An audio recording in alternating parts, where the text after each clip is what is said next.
Hello everyone, welcome back to the Shadowgraph channel.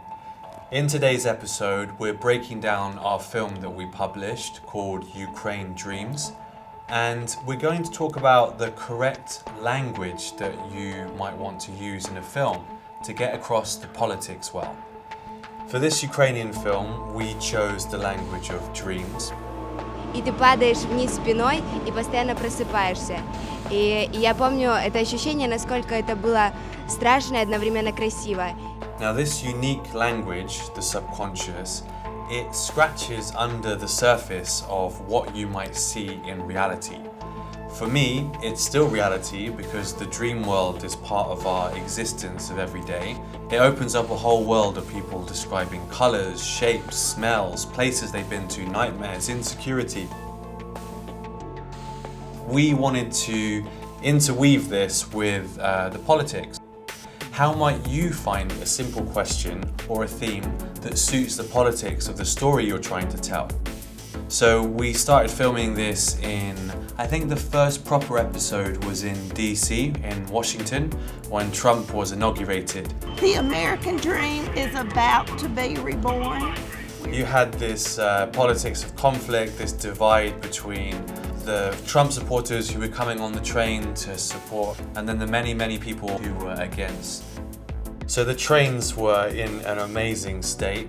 If we go back to the last episode where we're talking about discipline, we're focusing on one space. In these trains, you had people who were arguing, people on different sides of the political divide, and we wanted to find a language that suited these politics. So what I want you to take away from this video is I want you to think about how you might find a language to get across the politics. You might want to ask your subjects in your film in a demonstration or in an occupation or in an area that you choose to focus on, and you might want to ask all of these people the same question. How interesting would it be to see the footage cut together and see this same question played out through the subjective experience of all these different people, because different people will have different interpretations of what the question means to them based on their life experience. Shit, so where should I start? Just tell you my dream? It was a nightmare. I can't even remember. I have nightmares every night. Which one?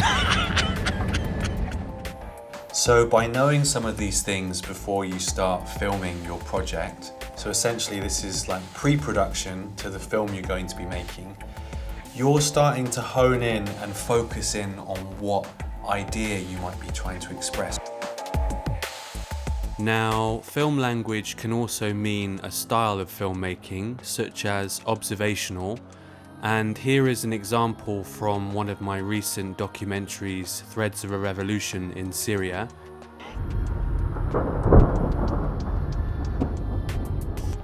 And what style we're using here is to use the camera to observe and capture the scene around us in a way that doesn't have our presence as directors interfering with the scenes and what's unfolding.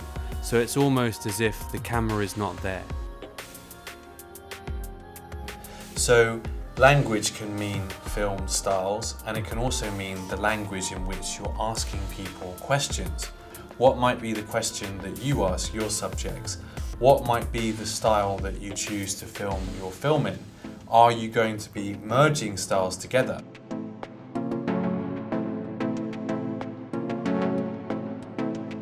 So what you're doing if you start by focusing on your film language, you're starting off by writing and imagining it and thinking how it could turn out and look on screen. You're seeing other filmmakers' work online, you have inspiration, you like that style, maybe you do a mood board, you put it together. And then you go into the shoot itself. You start filming, maybe you stick to this style, maybe you're merging styles, maybe you're open to the process and you want to be free and don't want to stick to a style. But say if you have kept that style and you capture the film in that style, and then when you come to the edit afterwards, your film making process has kind of gone through a whole system. And this process is also very useful if you're making films on a shoestring budget, which is what I'm always doing. If you use this film language and discipline to your advantage, you can also save money because you're focusing your time in the way that you're filming. You're not just running around like a headless chicken getting hours and hours of footage, which is going to be expensive because if you're working with an editor and you give the editor this huge bucket of footage, I know we're not using film anymore, but you know, a huge bucket of like digital data, and you say, okay, now you have to find the story, and the editor's like, well, what is the story? And you haven't got an idea because you've been running around like a headless chicken. You've been panicking a little bit with your filming because you don't really know what your language and story is. So then you've given your editor this massive amount of footage and he or she has to sort it out.